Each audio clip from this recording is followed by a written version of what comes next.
Marcus Aurelius, Meditations, Book 2, written among the Qadi on the river Gran. Say to yourself, first thing in the morning,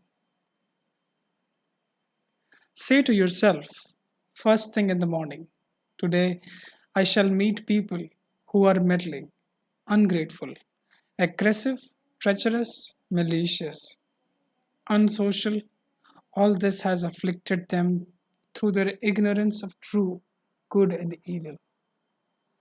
But I have seen that the nature of good is what is right, and the nature of evil what is wrong. And I have reflected that the nature of the offender himself is akin to my own, not a kinship of blood or seed, but a sharing in the same mind, the same fragment of divinity.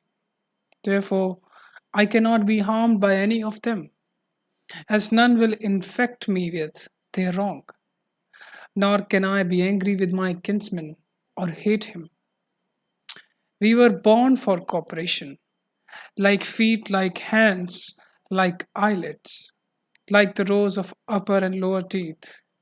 So to work in opposition to one another is against nature, and anger or rejection is opposition. Whatever it is, this being of mine is made up of flesh, breath, and directing mind. Now the flesh you should disdain, blood, bones, and a mere fabric, a network of nerves, veins, and arteries. Consider too what breath is wind, and not even a constant, but all the time being disgorged and sucked in again. That leaves the third part, the directing mind. Quit your books. No more hankering. This is not your gift. No, think like this, as if you were on the point of death. You are old. Don't then let this directing mind of yours be enslaved any longer. No more jerking to the strings of selfish impulse. No more disquiet at your present or suspicion of your future fate.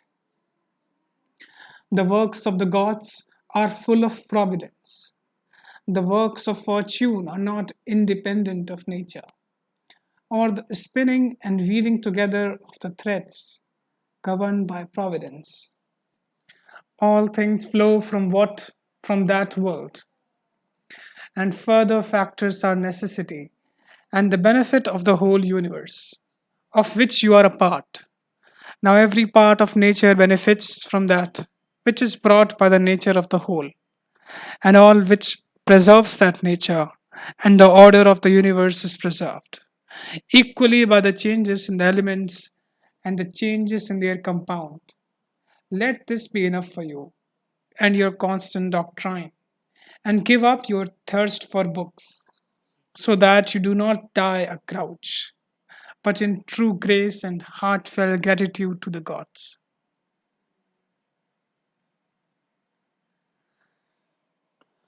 Remember how long you have been putting this off, how many times you have been given a period of grace by the gods and not used it. It is high time now for you to understand the universe of which you are a part, and the governor of that universe, of whom you constitute an emanation, and that there is a limit circumscribed to your time. If you do not use it to clear away your clouds, it will be gone, and you will be gone, and the opportunity will not return. Every hour of the day give vigorous attention, as a Roman and as a man, to the performance of the task in hand, with precise analysis, with unaffected dignity, with human sympathy, with dispassionate justice, and to vacating your mind from all its other thoughts. And you will achieve this vacation if you perform each action as if it were the last of your free life. Freed, that is, from all lack of aim, from all passion led deviation, from the ordinance of reason, from pretense, from love of self, from dissatisfaction with what fate has dealt you, you see how few things a man needs to master for the settled flow of a God fearing life. The gods themselves ask nothing more of one who keeps those observances. Self harm. My soul, you are doing self harm, and you will have no more opportunity for self respect. Life for each of us is a mere moment, and this life of yours is nearly over. While still show yourself no honor, but let your own welfare depend on other people's soul. Do externals tend to distract you? Then give yourself the space to learn some further good lesson and stop your wandering. That done, you must guard against the other sort of drift, those who are dead to life and have no aim for the direction of every impulse, and more widely, every thought are travelers in deed as well as word. Failure to read what is happening in another's soul is not easily seen as a cause of unhappiness. But those who fail to attend to the motions of their own soul are necessarily unhappy. Always remember these things: what the nature of the whole is, what my own nature is, the relation of this nature to that, what kind of part it is of what kind of whole, and that there is no one who can prevent you keeping all that you say and do in accordance with that nature of which you are a part. In his comparative ranking of sense, applying philosophy to the common man's distinctions, Theophrastus says that offenses of lust are graver than those of anger, because it is clearly some sort of pain and involuntary spasm which drives the angry man to abandon reason, whereas the lust led offender has given in to pleasure and seems somehow more abandoned and less manly in his wrongdoing. Rightly, then and then and like a true philosopher, Theophrastus said that greater censure attaches to an offense committed under the influence of pleasure than to one under the influence of pain. And in general, the one is more like an injured party, forced to anger by the pain of provocation, whereas the other is his own source of the impulse, to wrong driven to what he does by lust. You may leave this life at any moment. Have this possibility in your mind in all that you do or say or think. Now, departure from the world of men is nothing to fear. If gods exist, because they would not involve you in any harm. If they do not exist, or if they have no care for humankind, well, then what is life to me in a world devoid of gods or devoid of providence? But they do exist, and they do care for humankind, and they have put it absolutely in man's power to avoid falling to the true kinds of harm. If there were anything harmful in the rest of experience, they would have provided for that too, to make it in everyone's power to avoid falling into it.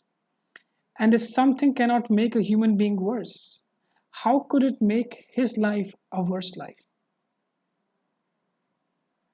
The nature of the whole would not have been blind to this, either through ignorance or with knowledge, unaccompanied by the power to prevent and put right. Nor would it have made so great an error through lack of power or skill as to have good and bad falling indiscriminately on good and bad people alike. Yes, death and life, fame and ignominy, pain and pleasure, wealth and poverty, all these come to good and bad alike. But they are not in themselves either right or wrong, neither then are they inherent good or evil. How all things quickly vanish. Our bodies themselves lost in the physical world, the memories of them lost in time, the nature of all objects of the senses, especially those which allure us with pleasure, frighten us with pain, or enjoy the applause of vanity. how cheap they are, how contemptible, shoddy, perishable, and dead. These are matters for our intellectual faculty to consider. And further considerations. What are they? These people whose judgments and voices confer or deny esteem? What is death? Someone looking at death per se and applying the analytical power of his mind to divest death of its associated images will conclude then that it is nothing more than a function of nature. And if anyone is frightened of a function of nature, he is a mere child. And death is not only a function of nature, but also to her benefit. Further, how does man touch God? With what part of his being and when that part of him is in what sort of disposition? Nothing is more miserable than one who is always out and about, running around, running around everything in circles.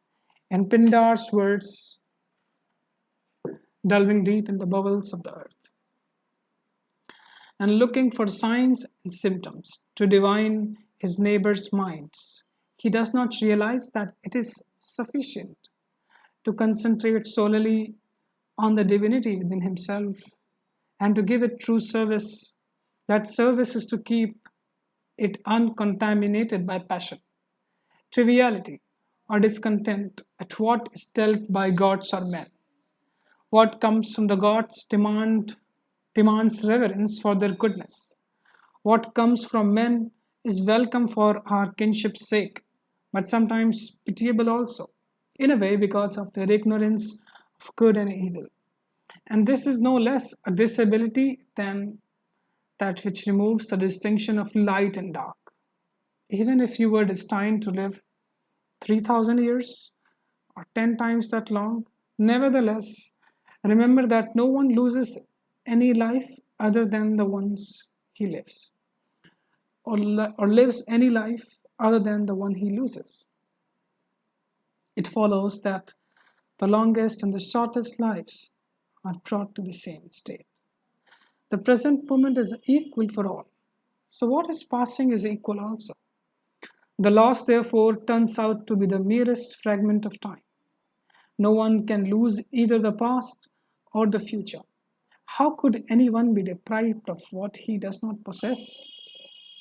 So always remember these two things. First, that all things have been of the same kind from everlasting, coming round and round again, and it makes no difference whether one will see the same things for 100 years or 200 years or for an infinity of time. Second, that both the longest lived and the earliest to die suffer the same loss. It is only the present moment of which either stands to be deprived. And if indeed this is all he has, he cannot lose what he does not have. All is as thinking makes it so. The retort made to Monomus, the cynic, is clear enough. But clear too is the value of his saying, if one takes the kernel of it, as far as it is true, the soul of a man harms itself. First and foremost, when it becomes a separate growth, a sort of tumor on the universe, because to resent anything that happens is to separate oneself and revolt from nature,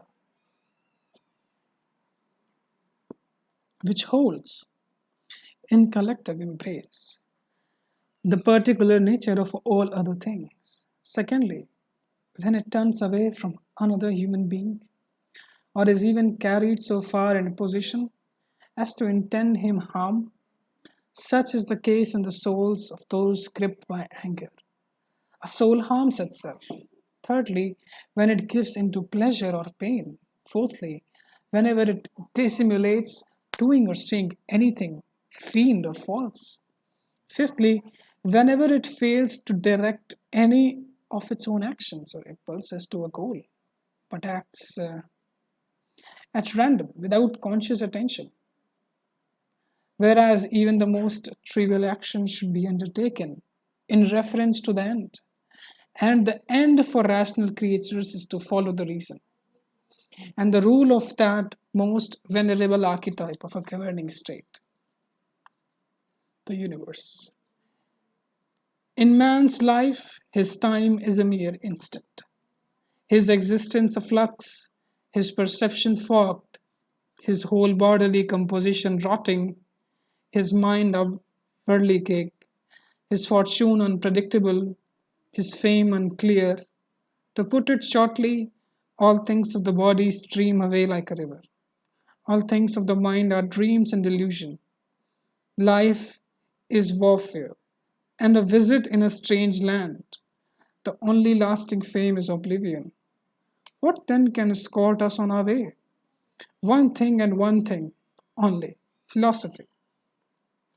This consists in keeping the divinity within us, inviolate and free from harm, master of pleasure and pain, doing nothing without aim, truth, or integrity, and independent of others' actions or failure to act.